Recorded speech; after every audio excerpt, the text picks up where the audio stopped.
الحمد لله رب العالمين على كل حال.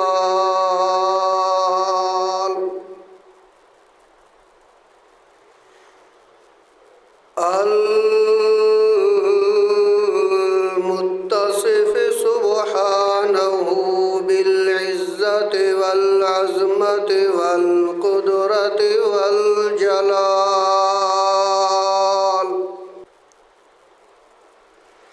نحمده تبارك وتعالى بالغدو والآصال.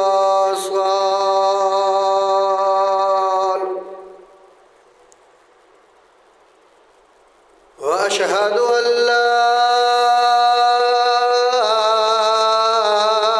إله إلا الله الواحد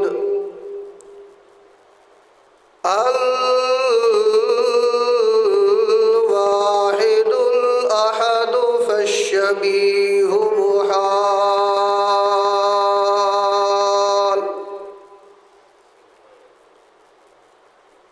وأشهد أن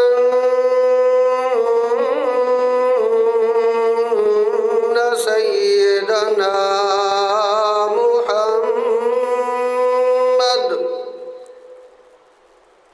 محمدًا عبده ورسوله كريم الخصال.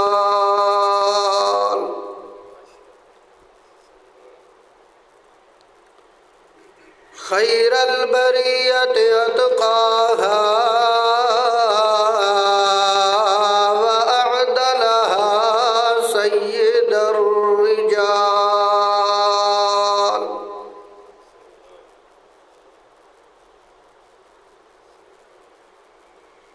أما بعد فأعوذ بالله من الشيطان الرجيم.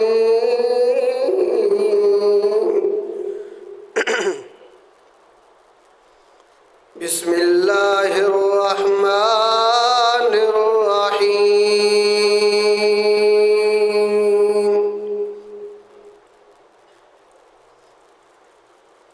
إن هذا القرآن يهدي للتي هي أقوم.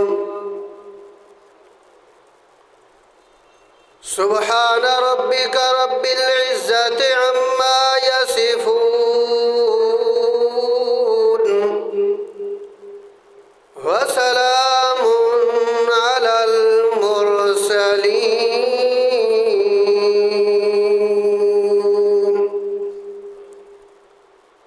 والحمد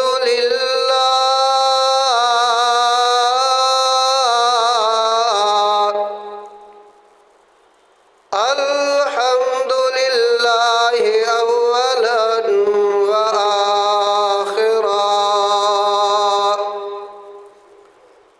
الحمد لله ظاهراً وباطناً. والحمد لله رب العالمين.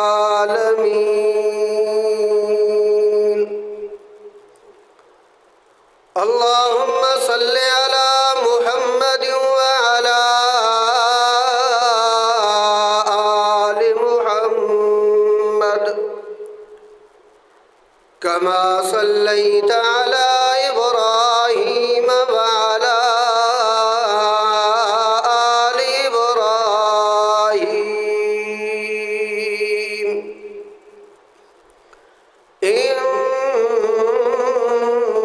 إنك حميد مجيد.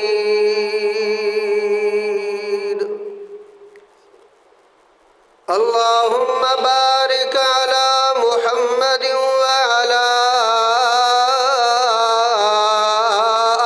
آل محمد كما باركت على إبراهيم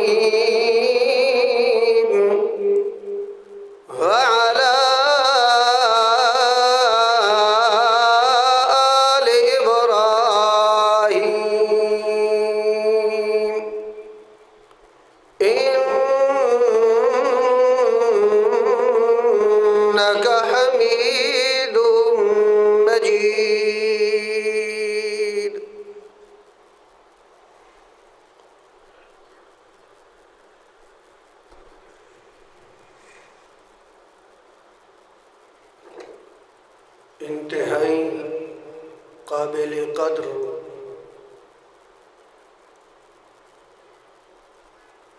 دوستوں اور بزرگوں،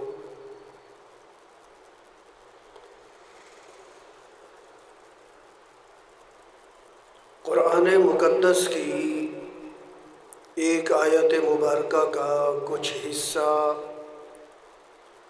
وہ آپ کے سامنے تلاوت کیا ہے۔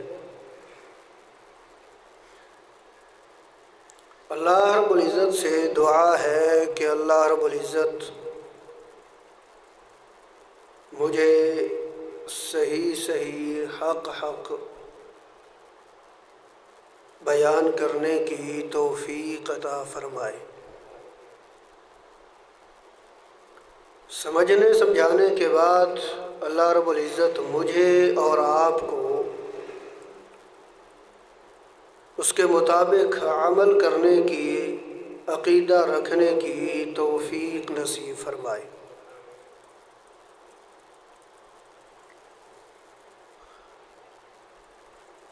ذی الحج کا مہینہ وہ اختتام کے قریب ہے۔ یکم محرم الحرام شہادت ہے امیر المؤمنین خلیفہ ثانی جناب حضرت سیدنا عمر فاروق رضی اللہ تعالی عنہ کی۔ اس نسبت سے کچھ نہ کچھ حضرت عمر فاروق رضی اللہ تعالی عنہ کی شان، آپ کا مقام، آپ کا مرتبہ وہ آپ کے سامنے بیان کرنے کا ارادہ ہے۔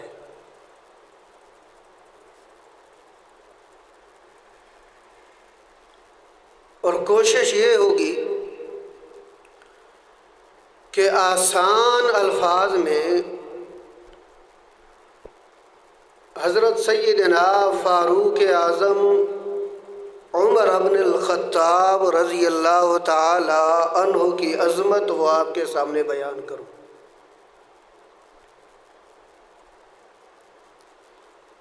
پہلی بات تو یہ سمجھیں، فضیلت کی دو قسمیں ہیں۔ ایک فضیلت ہے کلی طور پر، اور ایک فضیلت ہے جزئی طور پر۔ امت مسلمہ کا اتفاقی عقیدہ اور نظریہ ہے تمام انبیاء کرام علیہم الصلاۃ والسلام، ان کے بعد امتوں میں سب سے زیادہ مقام اور مرتبہ وہ جناب سیدنا صدیق اکبر رضی اللہ تعالی عنہ کا ہے۔ یہ ہے کلی فضیلت۔ اور ایک ہے جزئی فضیلت۔ کسی خاص بات میں اللہ کے پیغمبر نے کسی خاص صحابی کے لیے کوئی بات کی ہو،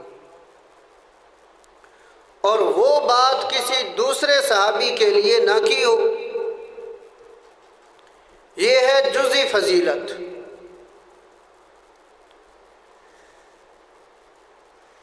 ایک صحابی ہیں حضرت سعد رضی اللہ تعالی عنہ۔ جزئی فضیلت آپ کو سمجھانے لگا ہوں۔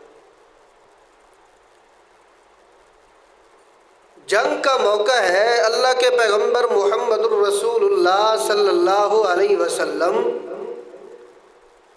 اپنے صحابی کو تیر نکال کر دے رہے ہیں،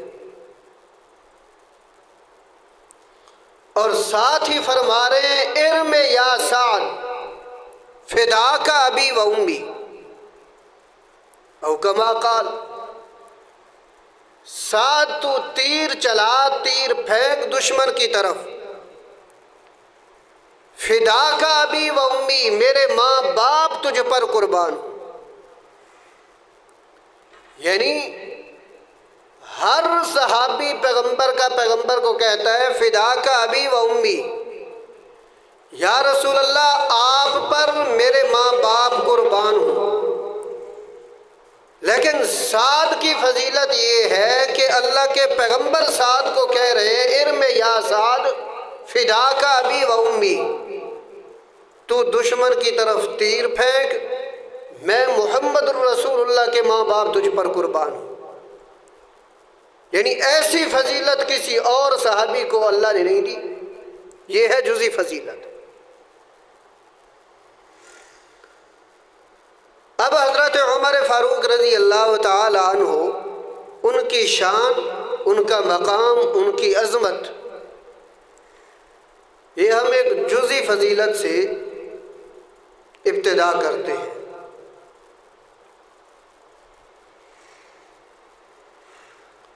جو بھی آدمی آیا اسلام کے جھنڈے کے نیچے، اسلام کی چار دیواری کے اندر، جو بھی پیغمبر کا صحابی آیا، جو بھی آدمی آیا، اسلام ذریعہ بنی اس کی عزت کا. جس آدمی نے اسلام قبول کیا، جو آدمی اسلام لے کر آیا، جو آدمی پیغمبر پر ایمان لے کر آیا، وہ ایمان لانا، اسلام لانا، پیغمبر کے اوپر ایمان لانا، یہ اس کے لیے عزت کا باعث بنا. سیدنا صدیق اکبر آئے اسلام کی چار دیواری کے اندر، اسلام ذریعہ بنی سیدنا صدیق اکبر کی عزت کا. حضرت عثمان آئے اسلام کی چار دیواری کے اندر، اسلام لے کر آئے، اسلام قبول کیا، تو وہ اسلام ذریعہ بن گیا حضرت سیدنا عثمان کی عزت کا. علی رضی اللہ تعالیٰ عنہ ایمان لائے، اسلام قبول کیا، یہ اسلام ذریعہ بنا حضرت علی کی عزت کا. طلحہ و زبیر آئے، سعد آئے، ابو ہریرہ آئے، عبد الرحمن آئے. یعنی جو بھی پیغمبر کا صحابی آتا گیا اسلام کے اندر، اسلام قبول کیا، تو اسلام ذریعہ بنا اس کی عزت کا. لیکن ایک ایسی شخصیت ہے کہ جو خود اسلام کی عزت کا ذریعہ بنے. یعنی مقام دیکھیں کہ ہر صحابی ان کی عزت کا ذریعہ اسلام بنا، اور سیدنا فاروق اعظم رضی اللہ تعالی عنہ وہ ہے جو اسلام کی عزت کا ذریعہ بنے. فرق دیکھیں. اور پھر کیوں نہ اسلام کی عزت کا ذریعہ بنتے کہ خود امام الانبیاء، خاتم النبیین، سید المرسلین، جناب محمد الرسول اللہ صلی اللہ تعالی علیہ وسلم، وہ خود دعا کر رہے ہیں اللہ سے حضرت عمر فاروق کے بارے میں.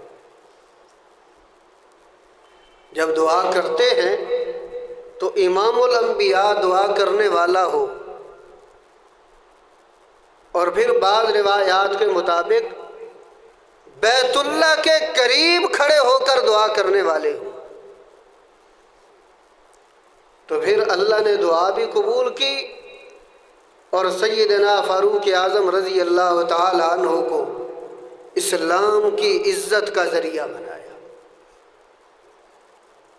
مختلف روایات ہیں، مختلف احادیث ہیں کتب احادیث کے اندر. دو قسم کی احادیث بیان کی جاتی ہیں. ایک ترمذی شریف کے اندر ہے مسند احمد کے اندر بھی ہے، اور ایک حدیث سنن ابن ماجہ کے اندر ہے۔ باقی کتب حدیث کے اندر بھی ہیں، لیکن زیادہ تر انہی کتب سے وہ بیان کی جاتی ہیں۔ ایک حدیث کے اندر پیغمبر نے 2 نام لیے، 2 نام، حضرت عبداللہ ابن عباس رضی اللہ تعالی عنہ، حضرت عبداللہ ابن عمر رضی اللہ تعالی عنہ، یہ دونوں روایت کرتے ہیں۔ اور ایک روایت حضرت عائشہ صدیقہ رضی اللہ تعالی عنہ نے بیان کی، وہ روایت ابن ماجہ کے اندر ہے۔ میں آپ کو دونوں روایات پڑھ کر سناتا ہوں، اور پھر ان دونوں کے درمیان ایک تھوڑا سا فرق بھی وہ بھی بتلاتا ہوں۔ پہلی روایت حضرت عبداللہ ابن عمر، حضرت عبداللہ ابن عباس، ان دونوں سے ہے، ترمذی شریف کے اندر اور مسند احمد کے اندر، کہ اللہ کے پیغمبر صلی اللہ علیہ وسلم دعا کر رہے ہیں،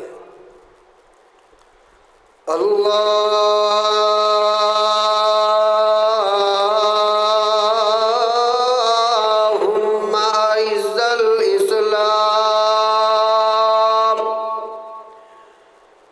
بأحب هذین الرجلین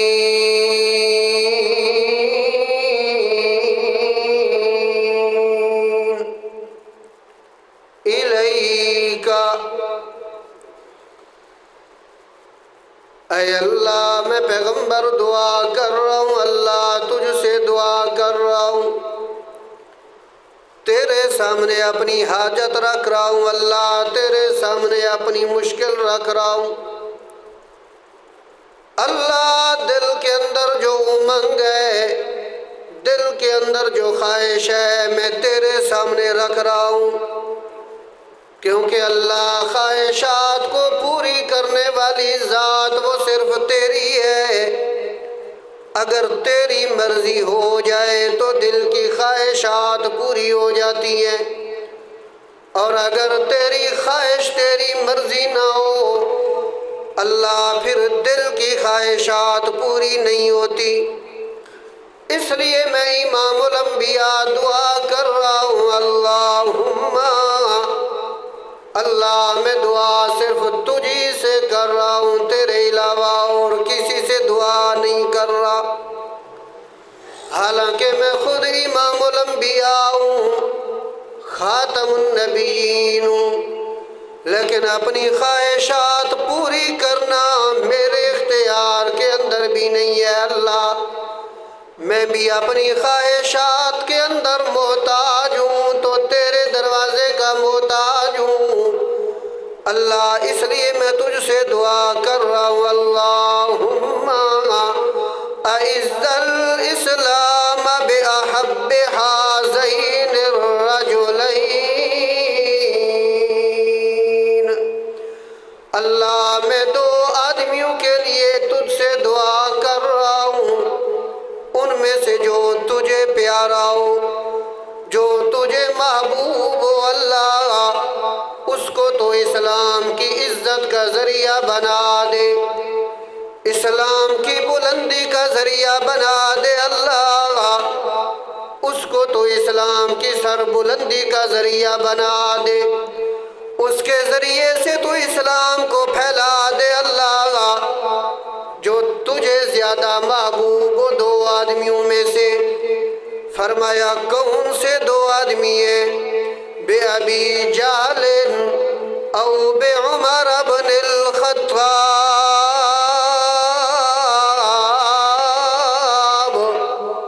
اللہ میں 2 آدمیوں کے نام پیش کر رہا ہوں، ان 2 میں سے جو تجھے محبوب ہو اس کو تو آپ چن لے۔ پہلے نمبر پر ابی جہل ہے، ابو جہل عمرو بن ہشام ہے، اور دوسرے نمبر پر عمر بن الخطاب ہے۔ اللہ جو تجھے محبوب ہو، جو تجھے پیارا ہو، جس کے ساتھ تیری محبت بلندی کا ذریعہ بنا دے۔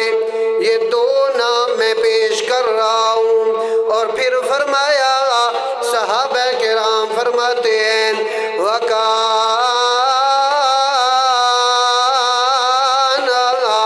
أَحَبُّهُمَا إِلَيْهِ عُمَرُ۔ پھر اللہ کی محبت، اللہ کا پیار وہ حضرت عمر کے ساتھ ہوا۔ اللہ نے حضرت عمر کو اسلام کی سر بلندی کا ذریعہ بنایا۔ اللہ نے حضرت عمر کو اسلام کی عزت کا ذریعہ بنایا۔ یہ ایک روایت ہے اور یہ ترمذی شریف کے اندر ہے۔ حضرت عبداللہ ابن عمر فرماتے ہیں کہ اللہ کے پیغمبر دعا کر رہے ہیں، یعنی میں نے بتلایا آپ کو یہ ہے کہ ہر آدمی جو اسلام کے اندر آتا گیا، اسلام کی چار دیواری کے اندر داخل ہوتا گیا، جس نے بھی اسلام کو قبول کیا، اللہ نے اسلام کو اس کی عزت کا ذریعہ بنایا۔ یعنی جب اسلام قبول کیا تو اللہ نے اس کو عزتوں سے نواز دیا۔ لیکن یہ فضیلت اللہ نے صرف حضرت عمر فاروق کو دی ہے کہ حضرت عمر فاروق کو اسلام کی عزت کا ذریعہ بنایا۔ یہ حضرت عبداللہ ابن عمر کی روایت ہے۔ اور دوسری روایت حضرت عبداللہ ابن عباس کی ہے، وہ بھی یہی روایت ہے، لیکن اس کے اندر کچھ الفاظ زائد ہیں اور کچھ الفاظ تبدیل ہیں۔ حضرت عبداللہ ابن عباس رضی اللہ تعالیٰ عنہ فرماتے ہیں اللہ کے پیغمبر محمد الرسول اللہ صلی اللہ علیہ وسلم دعا کر رہے ہیں اللہ سے، اور دعا کیا کرتے ہیں؟ یہی دعا کرتے ہیں اللہم اعز الاسلام، اور پھر دو بندوں کی بات نہیں کرتے، یہ نہیں کہتے بِأَحَبِّ هَذَيْنِ الرَّجُلَيْنِ، بلکہ کہتے ہیں بِأَبِي جَہْلٍ عمر بن ہشام او بعمر بن الخطاب۔ اللہ دو نام میں پیش کر رہا ہوں، یا ابو جہل کا نام ہے یا حضرت عمر فاروق رضی اللہ تعالیٰ عنہ کا نام ہے۔ اللہ کے پیغمبر کے صحابی فرماتے ہیں کہ اللہ کے پیغمبر نے رات کے وقت یہ دعا کی، شام کے وقت یہ دعا کی اللہ کے پیغمبر نے، اور پھر کیا ہوا فَأَصْبَحَ فَقَالَ، فرمایا صبح ہوئی، اللہ کے پیغمبر حضرت نبی کریم صلی اللہ علیہ وسلم کے صحابی حضرت عمر فاروق رضی اللہ تعالیٰ عنہ اللہ کے پیغمبر صلی اللہ علیہ وسلم کے پاس آ گئے۔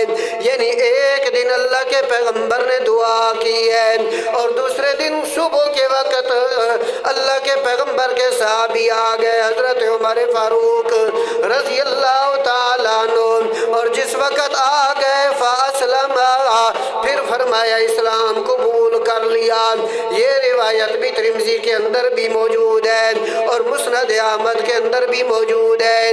یہ دو روایتیں تو عام طور پر سنی جاتی ہیں، اور ایک تیسری روایت ہے، تیسری حدیث ہے، حضرت عائشہ رضی اللہ تعالیٰ عنہ فرماتی ہے کہ اللہ کے پیغمبر صلی اللہ علیہ وسلم نے دعا کی، اور پھر جس وقت دعا کی یہی دعا کی اللہم اعز الاسلام، اللہ تو اسلام کو عزت بخش، اسلام کی سربلندی عطا کر، اسلام کو پھیلا دے اس عالم کے اندر۔ لیکن حضرت عائشہ رضی اللہ تعالیٰ عنہ فرماتی ہیں کہ اللہ کے پیغمبر صلی اللہ علیہ وسلم نے دعا کی اور فرمایا اللہم اعز الاسلام بعمر بن الخطاب خاصتاً، اللہ میں تجھ سے دعا کر رہا ہوں تو اسلام کو عزت دے، اسلام کو سربلندی دے، اسلام کو اس کائنات کے اندر پھیلا دے اللہ، لیکن کس کے ذریعے؟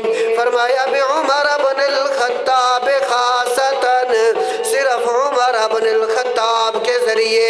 یعنی یہاں ابو جہل کا تذکرہ نہیں ہے، عمر بن ہشام کا تذکرہ نہیں ہے، حضرت عمر فاروق رضی اللہ تعالیٰ عنہ کا تذکرہ ہے۔ گویا کہ اللہ کے پیغمبر دعا کر رہے ہیں اللہ تو اسلام کو سر بلند کر، اللہ تو اسلام کو پھیلا دے، اسلام کو عزت دے دے، اللہ میں کسی اور کے لیے دعا نہیں کر رہا، میں دعا کر رہا ہوں تو صرف حضرت عمر فاروق کے لیے دعا کر رہا ہوں۔ یعنی سنن ابن ماجہ کے اندر صرف حضرت عمر فاروق کا نام ہے، وہاں ابو جہل کا نام نہیں ہے۔ اللہ تو اسلام کو عزت دے، صرف عمر ابن الخطاب کے ذریعے اللہ کے پیغمبر دعا کرتے ہیں، صبح کے وقت حضرت عمر فاروق رضی اللہ تعالیٰ عنہ اسلام قبول کر لیتے ہیں۔ کس طرح اسلام قبول کرتے ہیں؟ دو واقعات مورخین نے ذکر کیے، دو واقعات ذکر کیے اصحاب السیر نے۔ ایک واقعہ جو مشہور ہے کہ اللہ کے پیغمبر کو قتل کرنے کی نیت سے نکلے، اور دوسرا واقعہ بیان کیا۔ میں دونوں واقعوں کو مختصر کر کے بیان کرتا ہوں کہ اللہ کے پیغمبر محمد رسول اللہ صلی اللہ علیہ وسلم نماز پڑھ رہے ہیں، اور نماز پڑھنے کے اندر تلاوت قرآن کر رہے ہیں اللہ کے پیغمبر محمد رسول اللہ صلی اللہ علیہ وسلم۔ اور جس وقت تلاوت کر رہے ہیں کفار کے لوگ آتے ہیں، اللہ کے پیغمبر کی تلاوت سنتے ہیں اور چھپ چھپ کر آتے ہیں اللہ کے پیغمبر کی تلاوت سننے کے لیے۔ اسی رات حضرت عمر فاروق رضی اللہ تعالیٰ عنہ وہ بھی آئے اللہ کے پیغمبر کی تلاوت سننے کے لیے۔ اللہ کے پیغمبر حضرت محمد رسول اللہ صلی اللہ علیہ وسلم سورہ حاقہ کی آیت تلاوت کر رہے ہیں۔ سورہ حاقہ اس کی آیت نمبر 38، یہاں سے اللہ کے پیغمبر تلاوت کر رہے ہیں۔ فرمایا فَلَا أُقْسِمُ بِمَا تُبْصِرُونَ وَمَا لَا تُبْصِرُونَ إِنَّهُ لَقَوْلُ رَسُولٍ كَرِيمٍ وَمَا هُوَ بِقَوْلِ شَاعِرٍ قَلِيلًا مَا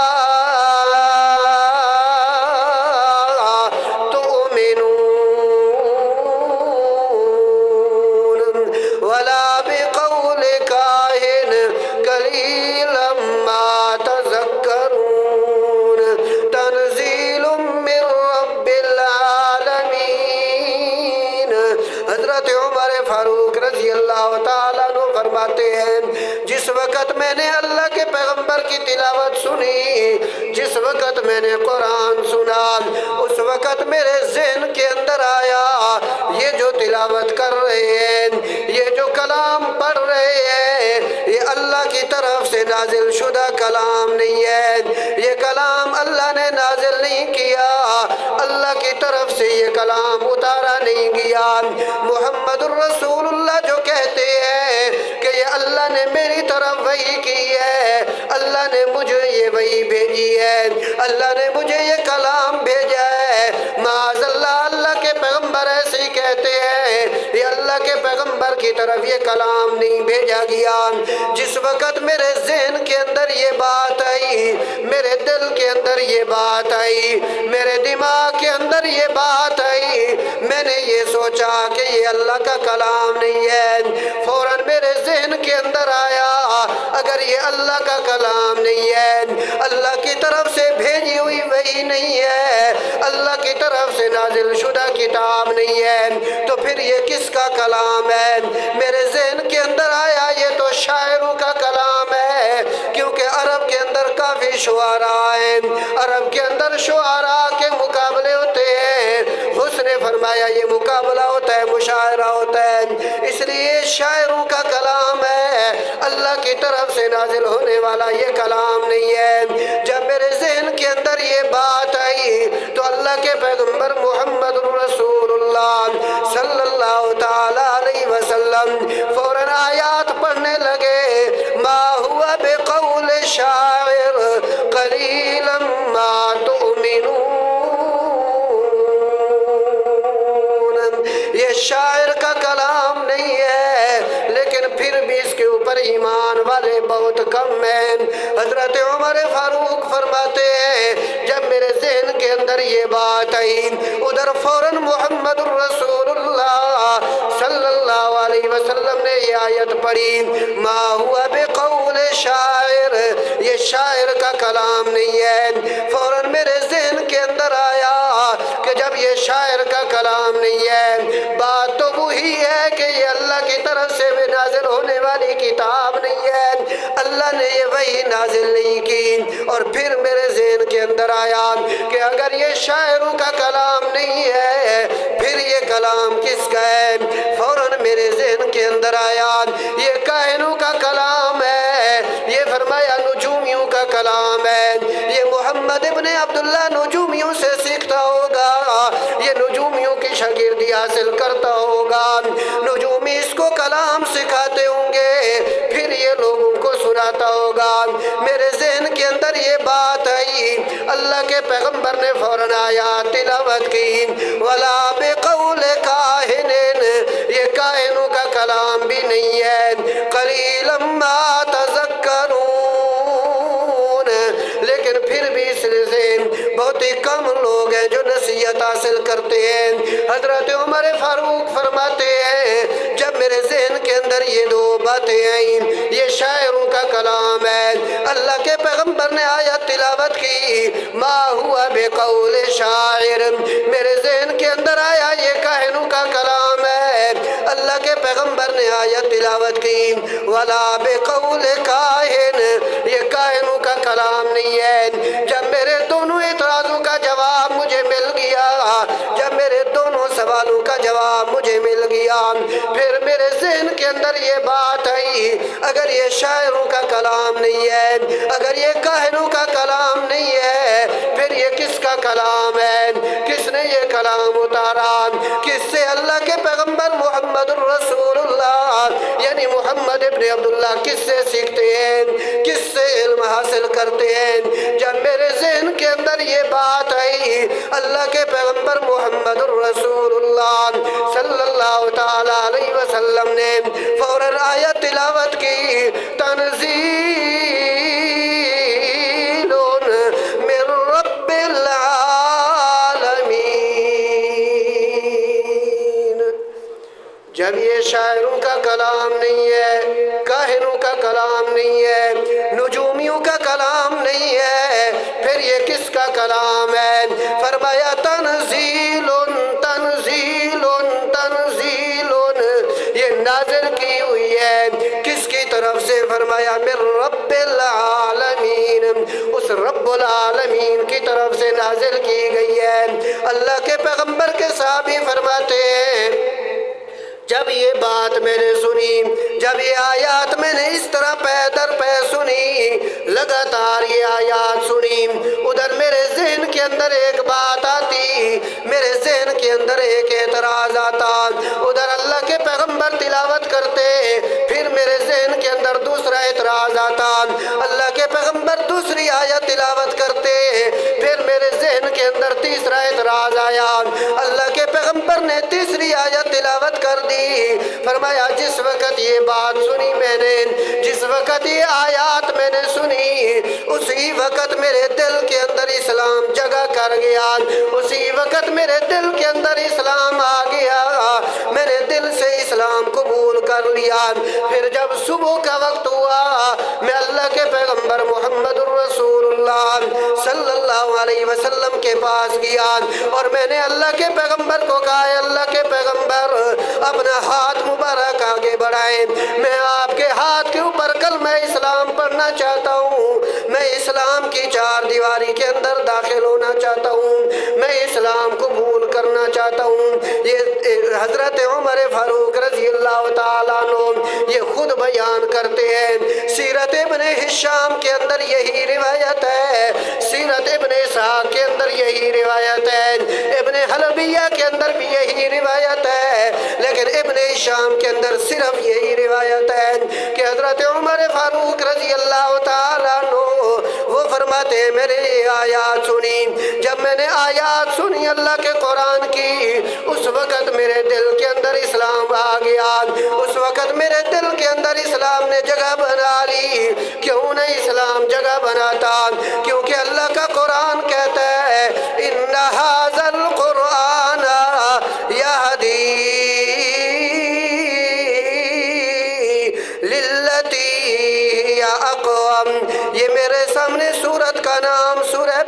اسرائیل 15واں پارہ اور اس کی آیت نمبر 9۔ اللہ فرماتے ہیں ان ھذا القرآن یہدی للتی ہی اقوم، یہ جو قرآن ہے یہدی للتی ہی اقوم، یہ رہنمائی کرتی ہے سیدھے راستے کی طرف، یہ انسان کی رہنمائی کرتی ہے ایک سیدھے راستے کی طرف۔ اور پھر اللہ کے پیغمبر نے دعا بھی کی ہوئی ہے، اللہ تو عمر فاروق کے ذریعے، عمر ابن الخطاب کے ذریعے اسلام کو عزت دے۔ ادھر اللہ کے پیغمبر کی دعاؤں کا اثر ہے، ادھر اللہ کے پیغمبر کے اوپر نازل ہونے والی کتاب قرآن مقدس کا اثر ہے۔ قرآن مقدس کا اثر کیوں نہ ہوتا؟ کیونکہ اللہ کے پیغمبر کی دعا جو قبول ہو چکی ہے، یہ تو پھر بھی انسان ہے، اس کے متعلق تو پھر بھی اللہ کے پیغمبر نے دعا کی ہے۔ ہاں اگر قرآن کو سن لیں، کوئی عجیب مخلوق سن لیں، یعنی جن سن لیں، تو وہ بھی قرآن کے اوپر ایمان لاتے ہیں، وہ بھی قرآن کو سن کر قرآن کے اوپر ایمان لاتے ہیں۔ اللہ رب العزت نے واقعہ بیان کیا اور فرمایا میرے پیغمبر محمد الرسول اللہ صلی اللہ تعالی علیہ وسلم، آپ اس وقت کو یاد کریں کہ جس وقت آپ وادی نخلا کے اندر میرے قرآن کی تلاوت کر رہے تھے، تو ہم نے کیا ہم نے آپ کی طرف ایک جنوں کا گروہ موڑ دیا، جنوں کی ایک جماعت کو آپ کی طرف موڑ دیا۔ آپ قرآن کی تلاوت کر رہے ہیں اور وہ جن آ کر آپ سے تلاوت قرآن سنتے ہیں، جب جن آ کر آپ سے تلاوت قرآن سنتے ہیں وہ بھی ایمان لاتے ہیں۔ یعنی اس کے لیے تو اللہ کے پیغمبر نے دعا کی ہے، حضرت عمر فاروق کے لیے تو پیغمبر نے دعا کی ہے۔ وہاں تو قرآن نے اثر کرنا ہی کرنا تھا، لیکن یہاں جنوں کے اوپر بھی قرآن اثر کر رہا ہے۔ یہ میرے سامنے سورت کا نام سورہ اعقاف، اس کی آیت نمبر 29، 26واں پارہ۔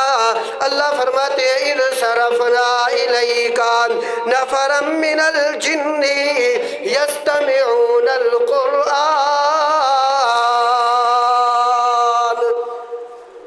اذ صرفنا الیک، جب ہم نے پھیر دیا آپ کی طرف، نفرا من الجن، ایک گروہ جنوں کا، یستمعون القرآن، وہ آپ کی طرف آیا کیوں ہے؟ فرمایا یستمعون القرآن، قرآن کو سننے کے لیے آیا، قرآن کو بڑی توجہ کے ساتھ سنا، اور جب قرآن کو سنتے فلما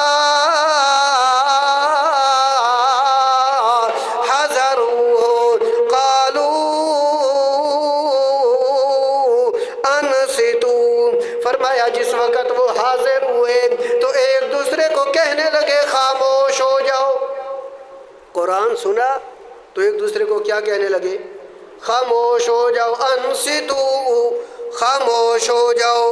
فرمایا فلما قضی ولوا الی قومہم منذرین، جب قرآن سن لیا واپس ہو گئے اور اپنی قوم کو بھی ڈرانے لگ گئے، یعنی یہ ڈرایا کہ اگر آپ ایمان نہ لائے تو اللہ کا عذاب تمہارے لیے تیار ہے۔ تو ایک نمبر بات تو یہ ہے کہ جب جن آئے، جنوں کا ٹولہ آیا، جنوں کی جماعت آئی، قرآن سنتے وقت کہا انصتو، خاموش ہو جاؤ، یعنی مقصد کیا ہے کہ جب قرآن پڑھا جا رہا ہو اس وقت خاموشی کے ساتھ قرآن کو سننا چاہیے۔ اس وقت کیا کرنا چاہیے؟ خاموشی کے ساتھ قرآن کو سننا چاہیے۔ اور دوسرے نمبر پر فرمایا کہ یستمعون القرآن، وہ قرآن سن رہے تھے بڑی توجہ کے ساتھ۔ کس کے ساتھ؟ بڑی توجہ کے ساتھ، یعنی جب قرآن پڑھا جا رہا ہو، قرآن کی واعظ و نصیحت کی جا رہی ہو، قرآن کی تبلیغ کی جا رہی ہو، اس وقت انسان کی توجہ ادھر ادھر نہیں ہونی چاہیے، اس وقت توجہ ادھر ادھر نہیں ہونی چاہیے۔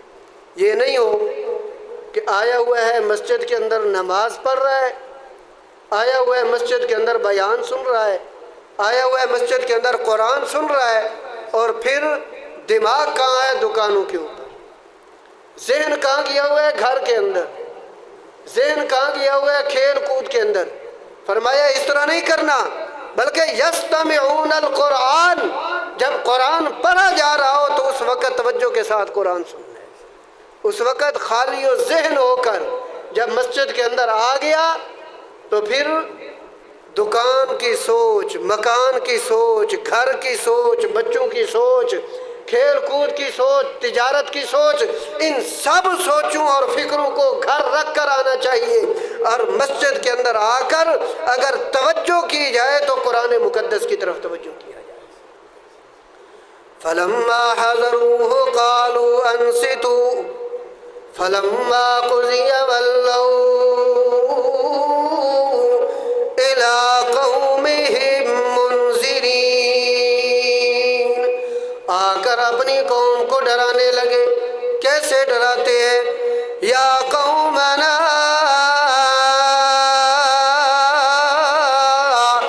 انا سمعنا کتابا انزل من بعد موسیٰ مصدقا لما بین یدیہ من الحق یہدی الی طریق مستقیم۔ ہم نے ایک ایسی کتاب سنی جو موسیٰ علیہ السلام کے بعد نازل ہوئی، اور ہے بھی کیسی کتاب؟ مصدقا لما بین یدیہ، فرمایا وہ پہلی کتابوں کی تصدیق کرنے والی ہے، یہدی الی الحق، حق کی رہنمائی کرنے والی ہے۔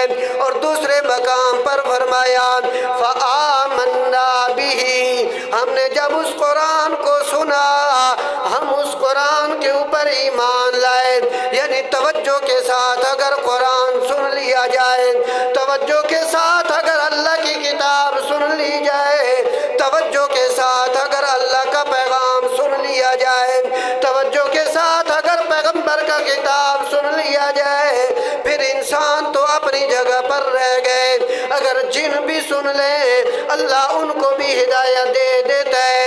تو میں عرض یہ کر رہا تھا کہ اللہ کے پیغمبر کے صحابی حضرت عمر فاروق رضی اللہ تعالیٰ عنہ وہ فرماتے ہیں کہ جب میں نے قرآن سنا، جب میں نے اللہ کے پیغمبر کی زبان سے قرآن سنا، تلاوت قرآن سنی میں نے، تو اس وقت میرے دل کے اندر اسلام جگہ کر گئی، اور میں آ گیا اللہ کے پیغمبر کے پاس، اور پھر اللہ کے پیغمبر کو کہا یا رسول اللہ مجھے کلمہ پڑھا دے، میں اسلام قبول کرتا ہوں۔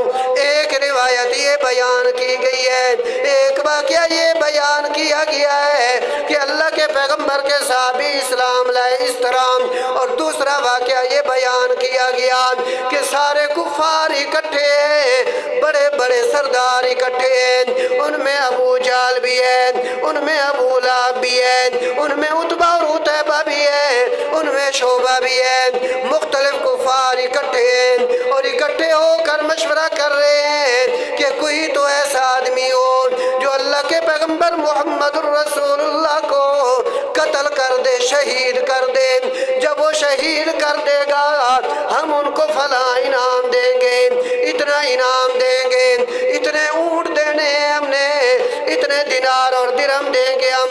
حضرت عمر فاروق رضی اللہ تعالیٰ عنہ وہ بھی اسی مجلس کے اندر موجود ہیں، انہی کے ساتھ موجود ہیں۔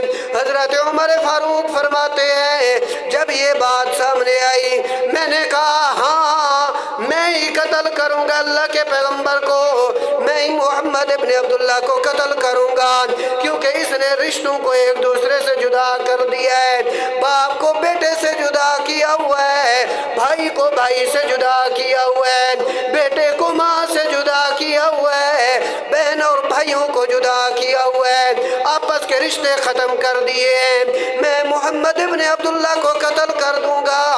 جس وقت یہ محمد ابن عبداللہ قتل ہو جائیں گے اس وقت یہ سب چیزیں ختم ہو جائیں گی، برادری جڑ جائے گی، لوگ اکٹھے ہو جائیں گے۔ حضرت عمر فاروق فرماتے ہیں میں نے وہیں سے تلوار نکالی اور غصے کی عالم کے اندر آ رہا ہوں۔ چلتے چلتے ایک راستے کے اندر نعیم ایک صحابی ملا جس نے اللہ کے پیغمبر کے اوپر ایمان لایا، لیکن ابھی تک وہ بھی اپنے ایمان کو چھپاتا ہے، ابھی تک اس نے اپنا ایمان ظاہر نہیں کیا، ابھی تک اس نے اپنا اسلام ظاہر نہیں کیا۔ نعیم ابن عبداللہ مجھے مل گئے اور نعیم مجھ سے پوچھتے ہیں بتا کہاں جا رہا ہے؟ غصے کی عالم کے اندر، غصے کی حالت کے اندر، اور تلوار بھی نیام سے نکلی ہوئی ہے، بتا کہاں جا رہا ہے؟ حضرت عمر فاروق فرماتے ہیں میں نے اسے صحیح بتا دیا کہ میں محمد ابن عبداللہ کو قتل کرنے جا رہا ہوں، محمد ابن عبداللہ کو شہید کرنے جا رہا ہوں، اس نے برادریوں کے اندر تفریق ڈالی ہوئی ہے، میں ان کو قتل کر دوں گا۔ نعیم فرماتے ہیں کہ جب یہ بات میرے سامنے آئی میرے ذہن نے یہ فیصلہ کیا کہ عمر اپنے جلال کے اندر ہے، اور عمر کا جلال تو مشہور ہے عرب کے اندر، عمر کا غصہ اور بہادری مشہور ہے عرب کے اندر، عمر کی شجاعت مشہور ہے عرب کے اندر۔ یہ نہ ہو کہ اللہ کے پیغمبر کو جا کر قتل کر دے، یہ نہ ہو کہ اللہ کے پیغمبر کو جا کر شہید کر دے۔ میں نے اس کا رخ تبدیل کر دیا اور میں نے فوراً یہ کہا کہ تو کیسے محمد ابن عبداللہ کو قتل کرے گا؟ تو پہلے اپنے گھر کو تو سنبھال لے، پہلے کیا کر؟ اپنے گھر کو سنبھال لے۔ ایک مسئلہ بھی سمجھا دوں، دو نقصان ہو رہے ہیں، دو نقصان، ایک نقصان بڑا ہے اور ایک نقصان کیا ہے؟ چھوٹا۔ اب شریعت کہتی ہے کہ چھوٹے نقصان کو برداشت کر لو، بڑے نقصان سے بچ جاؤ۔ چھوٹے نقصان کو برداشت کر لو اور بڑے نقصان سے کیا ہو جاؤ؟ بچ جاؤ۔ یہ آج کل جو فتنے ہیں، آج کل جو اللہ معاف فرمائے جو ملکی حالات ہیں، اس کے لیے میں ایک مسئلہ سمجھا رہا ہوں۔ اب حضرت نعیم نے حضرت عمر فاروق کا رخ کہاں پھیرا؟ اپنے گھر کی طرف، ان کی جو بہن ہے حضرت فاطمہ، ان کی طرف رخ پھیرا، حالانکہ وہ بھی تو مسلمان ہیں، لیکن ذہن کے اندر یہ آیا کہ اگر پیغمبر شہید ہو جائیں، پیغمبر قتل ہو جائیں تو یہ نقصان کیا ہے؟ بڑا ہے، اور اگر حضرت فاطمہ شہید ہو جائیں، قتل ہو جائیں تو یہ بھی ہے تو نقصان، لیکن یہ نقصان پیغمبر کے قتل ہونے سے کیا ہے؟ بولے کم ہے، چھوٹا نقصان ہے۔ تو اس لیے حضرت نعیم نے کس کی طرف رہنمائی کی؟ چھوٹے نقصان کی طرف۔ اب یہ جو ملکی حالات ہیں، عمومی طور پر راستے کے اندر کوئی اللہ معاف فرمائے کوئی آدمی مل گیا، اس نے کہا بھائی جلدی جلدی موبائل نکال، جو تیرے پاس بینک دولت پیسہ جو کچھ بھی ہے وہ نکال۔ اب یہ آدمی ہے بھی نہتھا اور اس کے پاس اسلحہ وغیرہ بھی ہے۔ اب یہ چھوٹے نقصان کو برداشت کرے اور بڑے نقصان سے بچ جائے۔ پتہ نہیں آپ کو بات سمجھ آئی یا مزید واضح کروں؟ چھوٹا نقصان کون سا ہے بھائی؟ کون سا ہے چھوٹا نقصان؟ وہ پیسہ، موبائل، مال و دولت، یہ چھوٹا نقصان ہے۔ اس کا تعلق ہے انسان کی زندگی کے ساتھ۔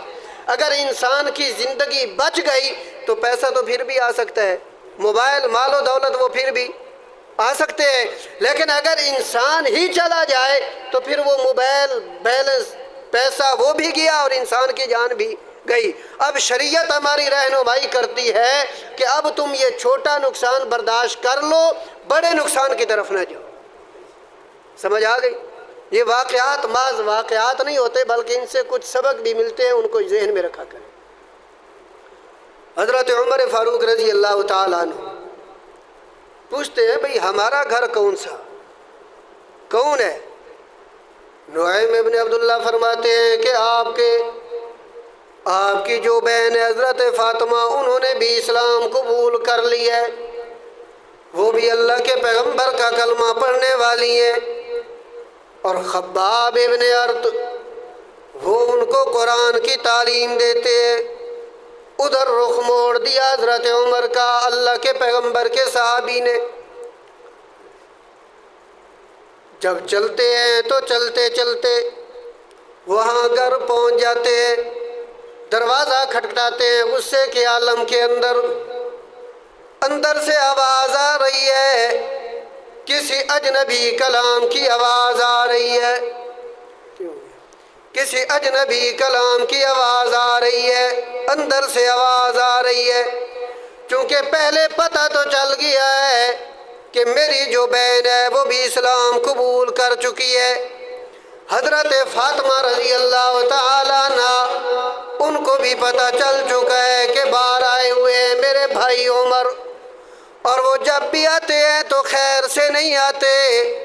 لگتا یہی ہے کہ ان کو کسی نے بتا دیا ہے، ہمارے اسلام کے متعلق ان کو پتہ چل گیا ہے۔ ان کو پتہ چلنے کے بعد اب وہ جب ہمارے دروازے پر پہنچ چکے ہیں تو وہ ہمیں چھوڑیں گے نہیں۔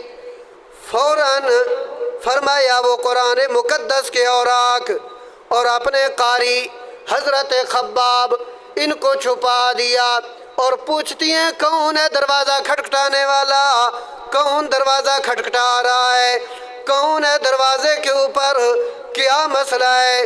حضرت عمر فاروق رضی اللہ تعالیٰ عنہ فرماتے ہیں دروازہ کھولو، میں عمر ابن الخطاب آیا ہوں، میں آپ کا بھائی آیا ہوا ہوں۔ جب دروازہ کھولتی حضرت فاطمہ تو حضرت عمر فاروق فرماتے ہیں اندر سے کچھ چیزوں کی آواز آ رہی تھی، بتاؤ کس چیز کی آواز آ رہی تھی؟ حضرت فاطمہ خاموش ہو گئی ہیں، جواب کوئی نہیں۔ اور بتاؤ آپ کو پڑھا کون رہا تھا؟ مجھے پتہ تو چل گیا ہے کہ آپ اللہ کے پیغمبر کے اوپر نازل ہونے والی کتاب اس کی تلاوت کر رہی تھی، آپ کو پڑھانے والا بھی کوئی پڑھا رہا ہے، مجھے پتہ تو چل گیا ہے، لیکن وہ اور کہاں ہے اور کیوں اسلام قبول کیا؟ حضرت فاطمہ فرماتی ہے جب میں نے اسلام قبول کر لیا ہے اب میں اسلام کو چھوڑنے والی نہیں ہوں، اب میں اسلام سے پیچھے ہٹنے والی نہیں ہوں۔ حضرت عمر فاروق رضی اللہ تعالیٰ عنہ اپنی بہن کے اوپر حملہ کر دیتے ہیں اور تھپڑوں کی بارش کر دیتے ہیں، حتیٰ کہ ایک تھپڑ اللہ کے پیغمبر کی صحابیہ حضرت فاطمہ رضی اللہ تعالیٰ عنہ کے چہرے کے اوپر لگتا ہے، رخساروں کے اوپر اتنا زوردار تھپڑ لگتا ہے کہ اللہ کے پیغمبر کے صحابیہ کے چہرے سے خون آنا شروع ہو جاتا ہے، کانوں سے خون آنا شروع ہو جاتا ہے، لیکن پھر بھی اسلام کو چھوڑنا گوارا نہیں کیا۔ حضرت فاطمہ رضی اللہ تعالیٰ عنہ فرماتی ہے اے عمر ابن الخطاب، یاد رکھ جس باپ کا خون آپ کے رگوں کے اندر دوڑ رہا ہے اسی باپ کا خون میرے رگوں کے اندر بھی دوڑ رہا ہے، جس ماں کا دودھ آپ نے پیا ہے اسی ماں کا دودھ میں نے بھی پیا ہے۔ اگر خطاب کا خون تیرے اندر ہے اسی خطاب کا خون میرے اندر ہے، اگر وہ خطاب کا خون تجھے غیرت کا اختیار کرنے کے اوپر مجبور کر رہا ہے کہ تو کفر کو نہ چھوڑ تو میں فاطمہ بھی اسلام کو چھوڑنے کے لیے تیار نہیں ہوں۔ اگر فرمایا خطاب کی گھر والی اس کا دودھ تیرے رگوں کے اندر موجود ہے، اس کا دودھ تیرے دل کے اندر موجود ہے، تیرے جسم کے اندر اس کا خون موجود ہے، میرے جسم کے اندر بھی اسی کا دودھ موجود ہے، میں اسلام کو چھوڑنے والی نہیں ہوں۔ جس وقت حضرت عمر فاروق فرماتے ہیں جس وقت یہ بات میں نے سنی کہ جو بہن آج تک میرے سامنے بات نہیں کرتی، جو بہن آج تک میرے سامنے چہرہ اٹھا کر نہیں دیکھتی، آج تک میرے سامنے آنکھیں اوپر کر کے نہیں دیکھتی، آج وہ میری بہن کیسے میرے سامنے اپنا موقف اختیار کر رہی ہے، کیسے میرے سامنے مجھے جواب دے رہی ہے، کتنی بے باکی کے ساتھ مجھے مجھے جواب دے رہی ہے، کتنی نڈر ہو کر مجھے جواب دے رہی ہے۔ حضرت عمر فاروق فرماتے ہیں جب یہ بات میرے سامنے آئی تو میرے ذہن کے اندر یہ بات آئی کہ اس اسلام کے اندر کوئی نہ کوئی چیز تو موجود ہے کہ جس نے میری بہن کو بھی اس قدر بنا دیا، اتنا دلیر بنا دیا کہ میری بہن بھی میرے سامنے بات کرنے لگی، میری بہن بھی کھل کر میرے سامنے اپنا موقف وہ بیان کرنے لگی۔ فوراً میرے ذہن کے اندر یہ بات آئی، جب میرے ذہن کے اندر یہ بات آئی اس وقت میرا غصہ ٹھنڈا ہو گیا، اس وقت میرا غصہ چلا گیا۔ میرے ذہن کے اندر جو بات تھی کہ میں محمد ابن عبداللہ کو قتل کرنے جا رہا ہوں، فرمایا وہ بات میرے ذہن سے چلی گئی۔ میں نے فوراً اپنی بہن کو کہا کہ بتا تو صحیح وہ اوراق کہاں ہیں، لا تو صحیح وہ اوراق، تاکہ میں بھی پڑھ سکوں کہ کیسی شریعت ہے، میں بھی پڑھ سکوں کہ کیسی وحی ہے، میں بھی پڑھ سکوں کہ کیسی کتاب ہے، میں بھی پڑھ سکوں کہ اللہ کا کیسا کلام ہے، مجھے بھی پتہ چل سکے۔ حضرت عمر فاروق فرماتے ہیں جب میں نے یہ بات اپنی بہن کے سامنے کی، میری بہن کہتی ہے عمر ابھی تک تو پاک نہیں ہے، ابھی تک تو اسلام کی حالت کے اندر ہے، تیرے اوپر غسل جنابت بھی واجب ہوا ہوگا۔ فرمایا اس کے بغیر میں تجھے طہارت کے بغیر، تجھے میں پاکی کے بغیر تجھے یہ اوراق نہیں دے سکتی، پہلے جاؤ غسل کر کے آؤ۔ حضرت عمر فاروق فرماتے ہیں جب یہ بات میرے سامنے آئی میرا مزاج مزید نرم ہو گیا، میرے دل کے اندر مزید نرمی آ گئی، میرے دل سے غصہ بالکل ختم ہو گیا کہ کیسا اسلام ہے اور کیسا موقع میرے سامنے پیش کر رہی ہے۔ حضرت عمر فاروق فرماتے ہیں میں نے غسل کیا اور غسل کرنے کے بعد میں نے وہ اوراق اٹھائے اور ان اوراق کے اوپر میں نے تلاوت کرنا شروع کی۔ سورہ طٰہٰ کی ابتدائی آیات لکھی ہوئی ہیں، طٰہٰ ما انزلنا علیک القرآن لتشقى الا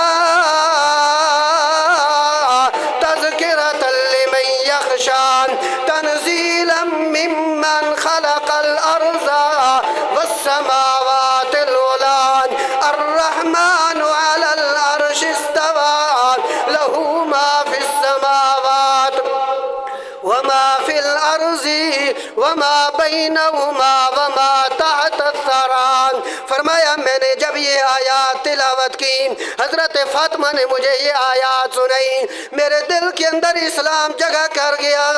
میں نے کہا چلو ابھی چلتے ہیں اللہ کے پیغمبر کے پاس اور میں کلمہ پڑھنا چاہتا ہوں۔ حضرت عمر فاروق فرماتے ہیں جب ہم چل پڑے مجھے انہوں نے بتایا کوئی نہیں کہ اللہ کے پیغمبر کہاں ہیں، یہ نہیں بتایا کہ اللہ کے پیغمبر کس جگہ پر موجود ہیں، کیونکہ پتہ نہیں ہو سکتا ہے پھر وہی ذہن جاگ جائے اور پھر اللہ کے پیغمبر کو قتل نہ کر دے۔ میرے ساتھ چل پڑے، میں پہنچا دار ارقم کے اوپر۔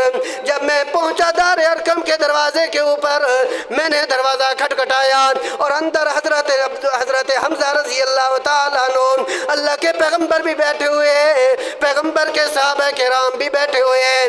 حضرت حمزہ جو کچھ دن پہلے محدثین نے لکھا کہ 3 دن پہلے اسلام قبول کیا، 3 دن پہلے اسلام قبول کرنے والے حضرت حمزہ موجود ہیں اور اندر سے آواز آتی ہے کہ کون ہے؟ ایک صحابی آرام سے دیکھتے ہیں دروازے کے ایک چھوٹے سے سوراخ سے، یا رسول اللہ عمر ابن الخطاب آیا ہوا ہے اور آرام سے بھی نہیں آیا ہوا، خیر سے بھی نہیں آیا ہوا، تلوار بھی اٹھائی ہوئی ہے اور تلوار کو نیزے سے بھی باہر نکالا ہوا ہے۔ اللہ کے پیغمبر وہ آیا ہوا ہے شاید آپ کو قتل کر دے، شاید آپ کو شہید کر دے۔ اللہ کے پیغمبر فرماتے ہیں نہیں، دروازہ کھولو، اگر صحیح طریقے سے آیا ہے، اگر خیر کے ساتھ آیا ہے، خیر کے ارادے کے ساتھ آیا ہے پھر تو اس کے لیے بھلائی ہے۔ حضرت حمزہ فرماتے ہیں اگر وہ بھلائی کے ارادے کے ساتھ نہیں آیا پھر میں بھی حمزہ ابن عبد المطلب ہوں، پھر مجھے بھی پتہ ہے کہ کیسے لڑا جاتا ہے، مجھے بھی پتہ ہے کہ کیسے عمر کے غصہ کو کنٹرول کیا جاتا ہے۔ حضرت حمزہ فرماتے ہیں آنے دو۔ اللہ کے پیغمبر کے پاس جس وقت ہے اللہ کے پیغمبر نے حضرت عمر فاروق رضی اللہ تعالیٰ عنہ ان کی قمیض سے پکڑا اور قمیض پکڑ کر کچھ نیچے کیا، کہتے ہیں عمر بتا ابھی تک بھی اسلام قبول نہیں کرنا؟ ہے قمیض نیچے کھینچی، وقت تو ہو گیا ہے لیکن 2-3 منٹ، قمیض نیچے کھینچی، عمر بتا ابھی بھی اسلام قبول نہیں کرتا؟ حضرت عمر فاروق فرماتے ہیں میں وہیں بیٹھ گیا اور میں نے کہا یا رسول اللہ کلمہ پڑھاؤ، میں تو آیا ہی کلمہ پڑھنے آیا ہوں، کلمہ پڑھنے آیا ہوں۔ اور پھر کیا ہوا، جب نماز کا وقت ہو گیا، صحابہ کرام وہیں دار ارقم کے اندر نماز پڑھ رہے ہیں، حضرت عمر فاروق فرماتے ہیں کہ یہ کیسی بات ہے؟ عمر جس طرح کفر کے اندر جری تھا، جس طرح کفر کی حالت کے اندر دلیر ہے، جس طرح کفر کی حالت کے اندر بہادر تھا، اسی طرح اسلام کی حالت کے اندر بھی عمر بہادر ہے۔ اگر عمر کے اسلام قبول کرنے کے بعد اب بھی یہاں چھپ کر نماز پڑھیں پھر میرے اسلام قبول کرنے کا فائدہ نہ آیا۔ چلے چلتے مسجد کے اندر اعلانیہ طور پر وہاں نماز پڑھتے ہیں، کیونکہ اللہ کے پیغمبر نے دعا کی اللہم اعز الاسلام بعمر بن الخطاب، اللہ تو اسلام کو عزت دے عمر بن الخطاب کے ذریعے۔ پھر اسلام کو عزت ملی یا نہ ملی؟ جو چھپ کے نماز پڑھنے والے تھے، جس وقت حضرت عمر نے اسلام قبول کیا تو اللہ نے ایسی عزت دی کہ وہی اعلانیہ طور پر نماز پڑھنے لگے۔ انشاءاللہ اگلے جمعے یہاں سے شروع کریں گے اور پھر مزید مناقب حضرت عمر فاروق رضی اللہ تعالیٰ عنہ کے بیان کریں گے۔ کوشش کیا کریں جلدی آئیں، اللہ رب العزت آپ کو جلدی آنے کی توفیق نصیب فرمائے۔